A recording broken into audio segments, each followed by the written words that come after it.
8 โมงแล้วหรอสวัสดีทุกท่าน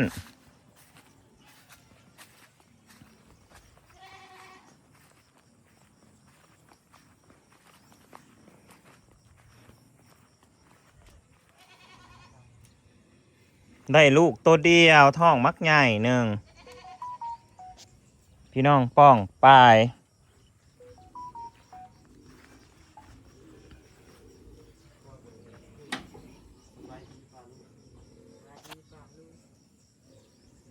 มาก้อนนอนพี่บอฮะ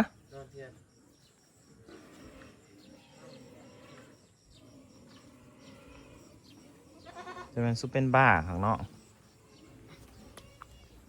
แม่อีแม่ไอ้ไส้จอยนั่น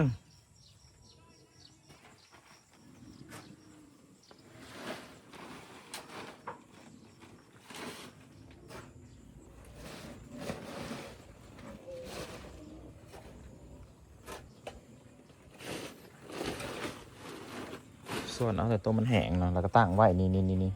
ไว้ข้างตีนรถไถนี่น้ำมันเขาก็มาแบกไปใส่ต้นไม้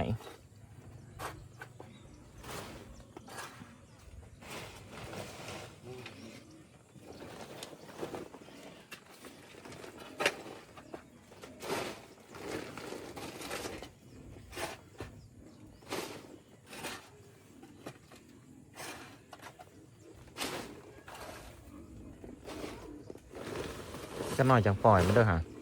ชุ่มนะเนาะ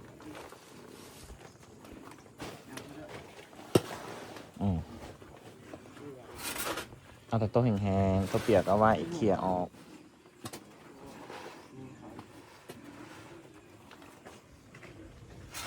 ตากฝุ่นไว้ไปใส่ต้นไม้ไม่ได้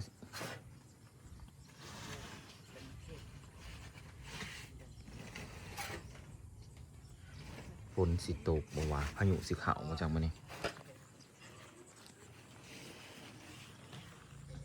มึงดูนี่ม่านแล้วนี่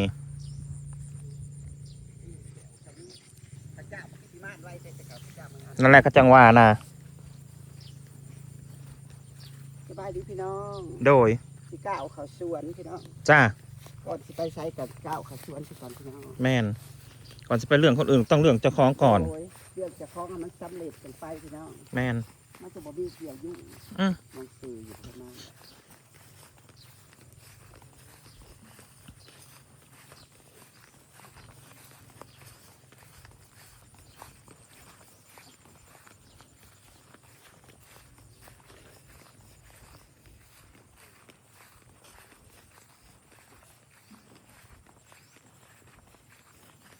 พายุสีขาวมื้อนี้หาวะที่29ที่2พี่น้องเดี๋ยวฝากมันตกได้พี่น้องเนาะขออีกสัก2 มื้อได้บ่วานได้บอกค่ะเนาะที่วดาไปใจกวงอย่าพาล้วนพาหลอกเด้ออย่าพาถอกในนั่งลงขั้วหมู่คนเด้อ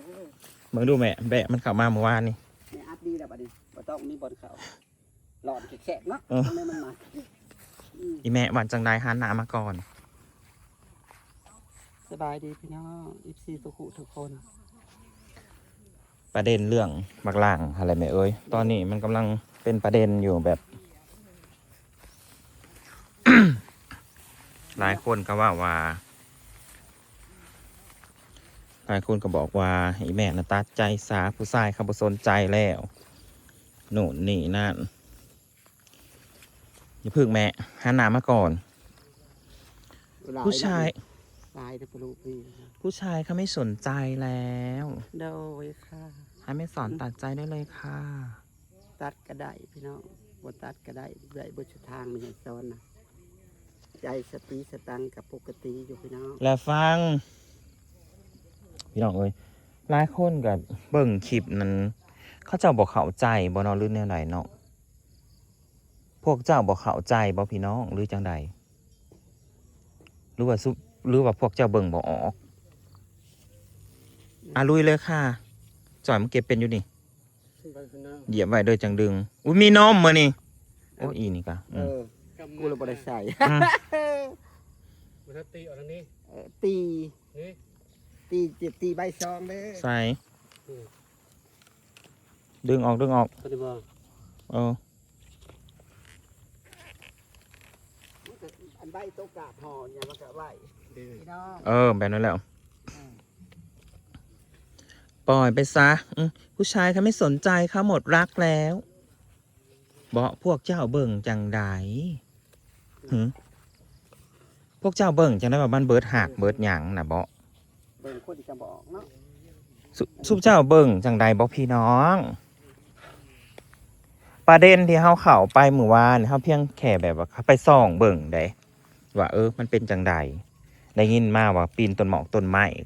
ก็เลยไปส่องเบิ่งจอยบ่ต้องดึงใบมันนั่นดอกถิ่มไปโหลดใบมันนะแม่เอาออกโหลดใบมันนะแม่ สิตัดออกกันว่า เพราะว่า เฮ็ดแบบกระปะนะกระปะกระตัดจะได้ เพราะว่าด่วนแม่ ปอกกระด่วนไปดู มันเมายามาขนาดนั้นซุปเจ้าเบิ่งบ่ออกว่าพี่น้อง บอกให้คนตัดใจจะทีเนาะเขาพูดได้เบิ่ง มันบ่ได้เกี่ยวว่าตัดจอกตัดใจมันบ่ได้เกี่ยวว่าบ่เอาอีแม่ซ้อนแล้วอะไรทำไม มันเมายามายาบ้าขนาดนั่นพวกเจ้าเบิ่งบ่ออกติจนมันซึ้งลึงสมองมันจนเบลอเนาะแม่ โดยจนบ่จักทิจักเด็ดจนบ่จักฮือจักพี่น้อง มันบ่เป็นสิว่าตัดใจออกแต่แม่ใหญ่สอนดอก มันบ่ได้เกี่ยวเรื่อง ชีวิตชีว่าเองมันก็สิบ่รอดถูก บ่แม่นสิว่าพอดำพอดีเด้อพี่น้องเอ้ยมันบ่แม่นว่าสิว่า และเฮาสิเว้าให้ฟังอีกสิอธิบายให้มันเข้าหูเบ่ทุกคน ให้มันเข้าใจเบ่ทุกคน เรื่องอีแม่ซ้อนน่ะมันบ่ได้คิด แม่น อีแม่ซ้อนบ่ได้อยู่ในหัวใจมันตอนนี้นั่นยามาเข้าหัวสมองมันน่ะจะเต็มหัวสมองเดี๋ยวนี้มันบ่ได้คิดเรื่องอีแม่ซ้อน มันบ่ว่าเต็มมันจนเหลือ จนมาซึ้งลึงพี่น้อง จนมันล้น มันบ่แม่นสิว่ามันบ่เต็มมันก็ไข่แหน่มันเหลือ และพ่อแม่เขาไม่ได้ไปรักษาอยู่อย่าไปพาดพิงถึงพ่อแม่เขาเจ้าพ่อแม่เขาเจ้าแล้วเขาเจ้าเอือมแล้ว เขาเมื่อยที่สิเว้าแล้ว มันบ่จำเป็นที่ต้องไปรักษาแบบหาหมอดอก เคยไปมาแล้วมันเป็นน้ำสันดานมันเองหัน ขึ้นสันดานตัวเองค่ะ สิอยากไปรักษายังมันมาอยู่น้ำข่อยนี่ค่ะมันบ่อยากสูบมาฮะนะ ก็มาอยู่นี่ก็พอปกติอยู่เนาะ มันก็อยู่ได้ แต่มันมาอยู่แล้วมันบอกบ่ฟังตะกี้มันย่านข่อยอยู่ข่อยบอกมานั่นแล้วมึงอย่าเด้อถ้ามึงบ่อย่าแล้วมึงหนี้จากกูนี่กูสิไล่หนี้ทั้งผัวทั้งเมียมึงหันบ่ให้มึงได้อยู่ ถ้าก็ไปอยู่ใส่ป่าเล่าป่าเต้นกระยาบ่ มันก็ฟัง มันย่านได้หนี้จากนี้ ตอนน่ะ มันอยากได้นี้มันได้เยอะแยะพี่น้อง มันก็ฟัง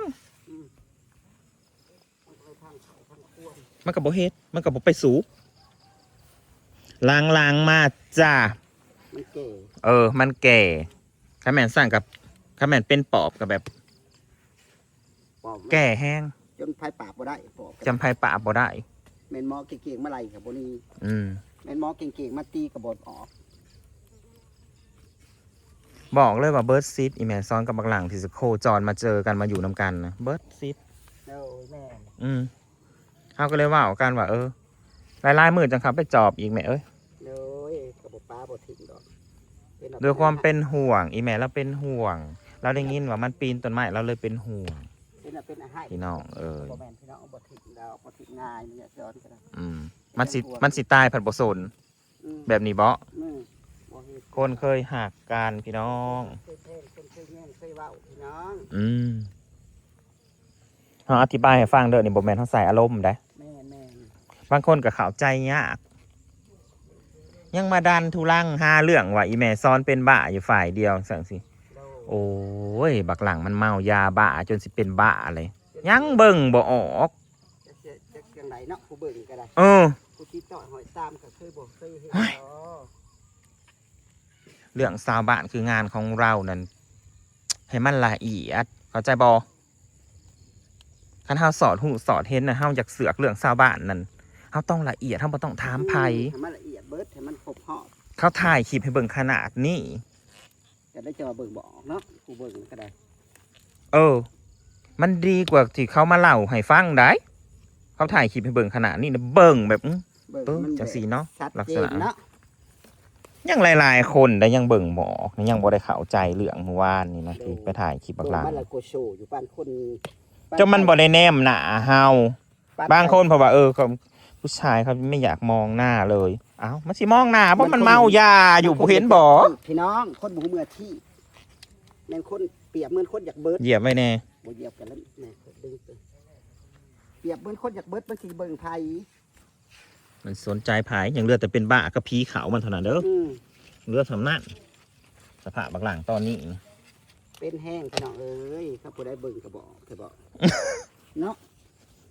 มันบ่ได้เกี่ยวกับความหักหรือความหยังมันบ่ได้มีเลยเรื่องนั้นนั่น มันบ่มีความหักมันบ่มีความแพงมันบ่ความพี่ยังเขาบ่เข้าใจภาษาพี่น้อง อืม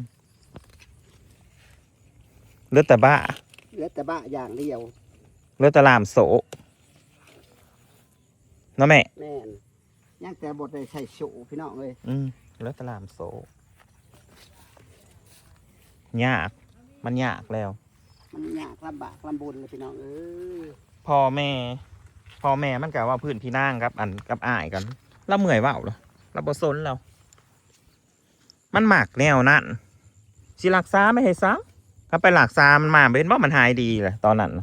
ดี มันก็ยังกลับไปสูบหมาคือเก่า จนตุ้ยเนาะใครเห็นก็โอ้ยจะมันตุ้ยจะลง อืม ใครเห็นก็โอ้ยแม่นบ่ มันจากอายุสั่นแล้ววะมันจากเลือกทางนั้น แม่นถ้าไว้ในเฮามีผู้สัดส่วนอ้วนต้านมีผู้จูงขึ้นจะน่าโลกมันก็พอเปลี่ยนพอแปลง สิมีหยังว่าตรงๆโลดต่อไปนี่เป็นบ้าแห้งเดียวกับผูกคอตาย โอ้ยมันก็บ่จะได้เรื่องมัน อืม เห็นมาหลายเลย สิว่าซ้ำซะ เห็นมาหลายเลยพี่น้องเรื่องตัวนี้นะ ก็ย้อนว่าสงสารเท่านั้นจังให้มาอยู่ในนี่นะ เก็บจังเล่นจะจองจะลึงหน้า แม่ดอกนี่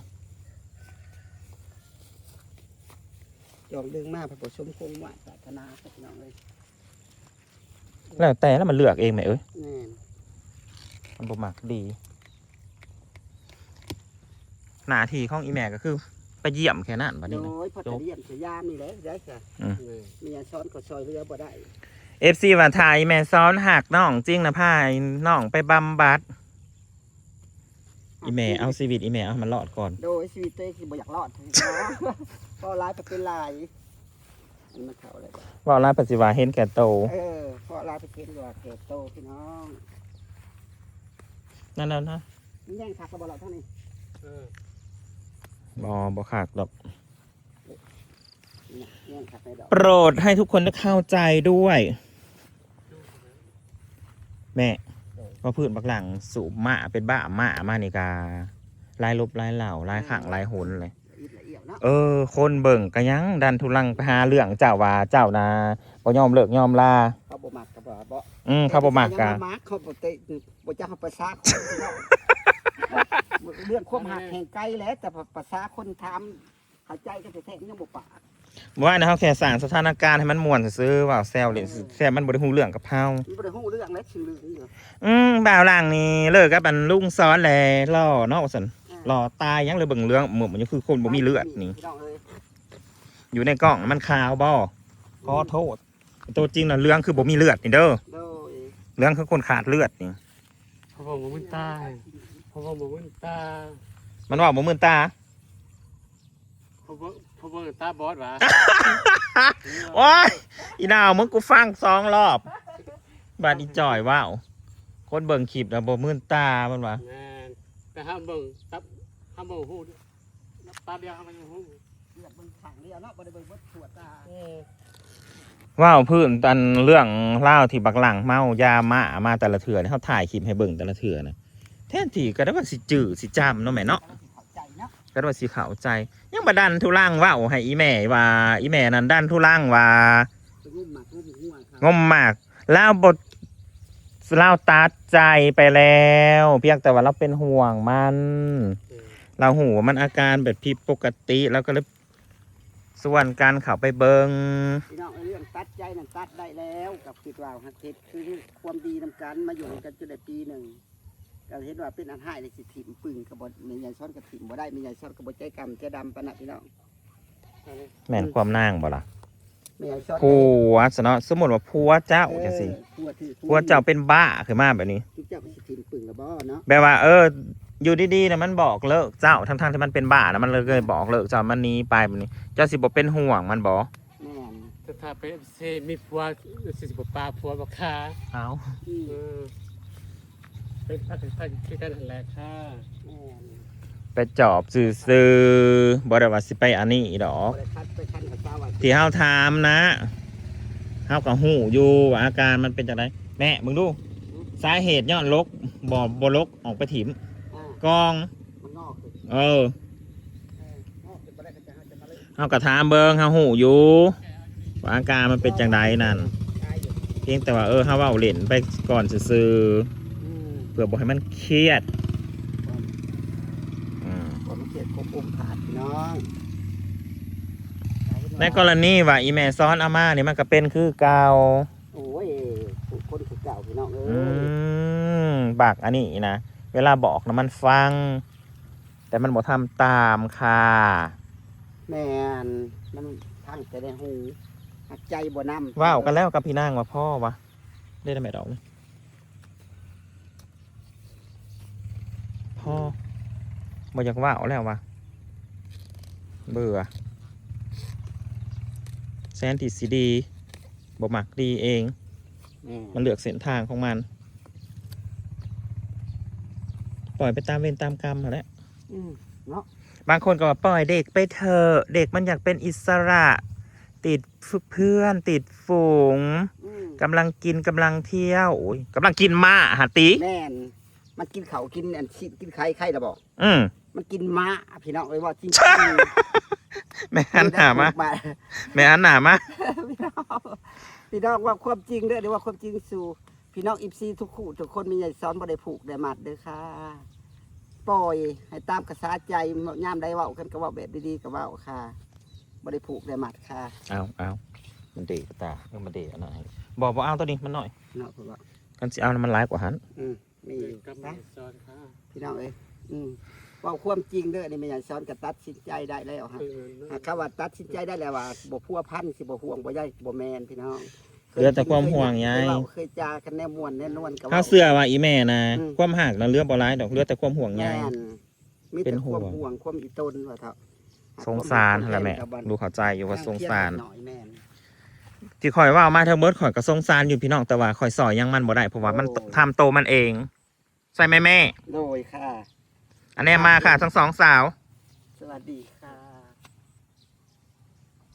ปะเข้าใจเด้อพี่น้องเด้อป่านนี้เด้อ เข้าใจว่าไอ้พังบัญญาละพัง อืม บ่ได้ปลุกได้อำจะดี กันบอกเข้าใจกระเถือนหนาสิว่าให้ฟังอีกพี่น้อง บ่ได้เชื่อมได้ชอดว่าเป็นก้อนว่าเป็นหลักว่า อืม เจ๊ บ่ได้โป๊กปิดอีกพร้อม บ่ปิดปากสิ